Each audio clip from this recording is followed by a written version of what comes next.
చెత్త team third score చేయడం వల్ల వచ్చే లాభం ఏంటి? అదన్నమాట. అందుకే రోహిత్ శర్మ విరాట్ కోహ్లీ 6 runs కే అవుట్ అయిపోయారు. నువ్వు చదువుకొని పట్టభద్రుడురా. బట్ అశ్విన్ అన్న అండ్ జడ్డుబాయ్ అలా అనుకోలేదు. మన ఇండియా మ్యాచ్ చూద్దామని చాలా ఎక్సైటెడ్ గా పొద్దున్నే జియో సినిమా ఫాస్ట్ గా ఓపెన్ చేశా. వెంటనే అంతే ఫాస్ట్ గా క్లోజ్ కూడా చేశా. ఎందుకంటే అప్పటికే 3 wickets పడ్డాయి. గిల్ బాబాయ్ కోడిగుడ్డుతో పోయాడు. అహ్మదాబాద్ లో మ్యాచ్ కోసం 1000 కళ్ళతో ఎదురు చూస్తున్నాడేమో. రోహిత్ కూడా 6లు కొట్టకుండా 6 runs కే అవుట్ అయిపోయాడు. కోహ్లీ అయితే 6 stump బాల్ ని కవర్ డ్రైవ్ ఆడుదామని ట్రై చేసి అవుట్ అయ్యాడు. ఇట్టాడిదేదో అవుద్దని అన్నిసార్లు అడిగారు, ఎక్కడికి వెళ్తున్నావు అని.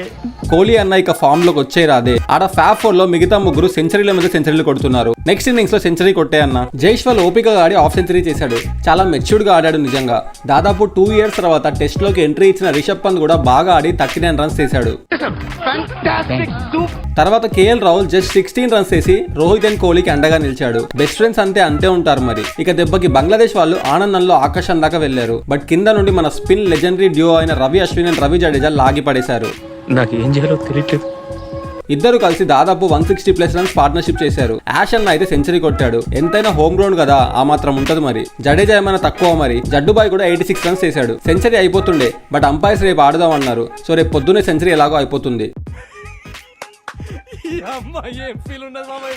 వీళ్ళే గనక బాగా ఆడకపోతే ఆ బంగ్లాదేశ్ చేసే నాగిన్ డాన్స్ చూడలేక సచ్చేవాళ్ళం.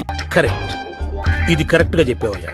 సో ఫైనల్ గా Day 1 ముగిసేసరికి ఇండియా 339 runs చేసి 6 wickets కోల్పోయింది. ఇప్పుడు మీరు చెప్పండి, రేపు మన వాళ్ళు ఇంకెంత కొడతారు? జడ్డుబాయ్ సెంచరీ చేస్తాడంటారా? కామెంట్ చేయండి. వీడియో నచ్చితే లైక్ కొట్టండి. ఇలాంటి వీడియోస్ కోసం ఛానల్ ఖచ్చితంగా సబ్స్క్రైబ్ చేసుకోండి. Thank you for watching. మళ్ళీ కలుద్దాం. జై హింద్, జై భారత్.